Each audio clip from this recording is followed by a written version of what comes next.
বাংলাদেশে রাজনৈতিক অপতথ্য ছড়ানোর একটি বড় হাতিয়ার হয়ে উঠেছে সংবাদ মাধ্যমের আদলে তৈরি ভুয়া ফটো কার্ড। সামাজিক যোগাযোগ মাধ্যমে ছড়িয়ে পড়া এসব গ্রাফিক কার্ডে পরিচিত সংবাদ মাধ্যমগুলোর লোগো, ফন্ট, রং ও নকশা হুবহু নকল করা হচ্ছে, যাতে বানোয়াট তথ্য সাধারণ মানুষের কাছে বিশ্বাসযোগ্য বলে মনে হয়। তথ্য যাচাইকারী প্রতিষ্ঠান ডিসমিস ল্যাবের এক বিশ্লেষণে দেখা গেছে এই প্রবণতা বিচ্ছিন্ন নয়, বরং সুপরিকল্পিত। বিশ্লেষকদের মতে জনমত প্রভাবিত করতে মূলধারার সংবাদ মাধ্যমের বিশ্বাসযোগ্যতাকেই কৌশলে ব্যবহার করা হচ্ছে।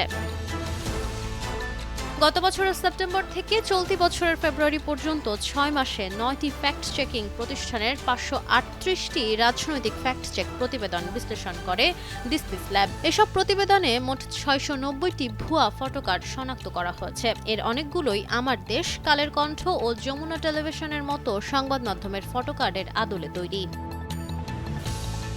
রাজনৈতিক সমর্থকদের মধ্যেও ব্যবহারের ভিন্নতা লক্ষ্য করা গেছে। বিএনপি সমর্থক পেজগুলোতে আমার দেশ, যমুনা টিভি ও বিবিসি বাংলার আদল বেশি দেখা গেছে।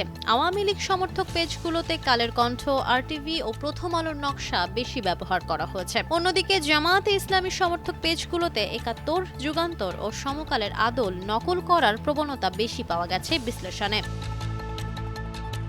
রাজনৈতিক দলগুলোকে নিয়ে বিশ্লেষণে দেখা গেছে জামায়াতে ইসলামীকে সবচেয়ে বেশি ক্ষেত্রে লক্ষ্যবস্তু করা হয়েছে। দলটিকে নিয়ে শনাক্ত হওয়া ২৮১টি অপতথ্যের মধ্যে ২৪৬টি ছিল নেতিবাচক। একইভাবে বিএনপিকে নিয়ে ২১২টি অপতথ্যের মধ্যে ১৯৭টি ছিল নেতিবাচক। নতুন রাজনৈতিক দল জাতীয় নাগরিক পার্টিকে প্রায় সব ক্ষেত্রেই নেতিবাচকভাবে উপস্থাপন করা হয়েছে।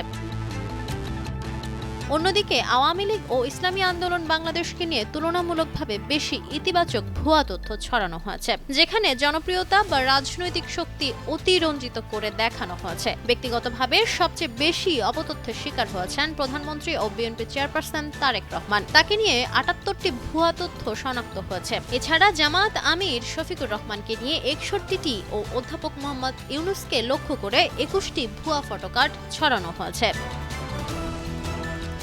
Nafisa Nowal, Times today.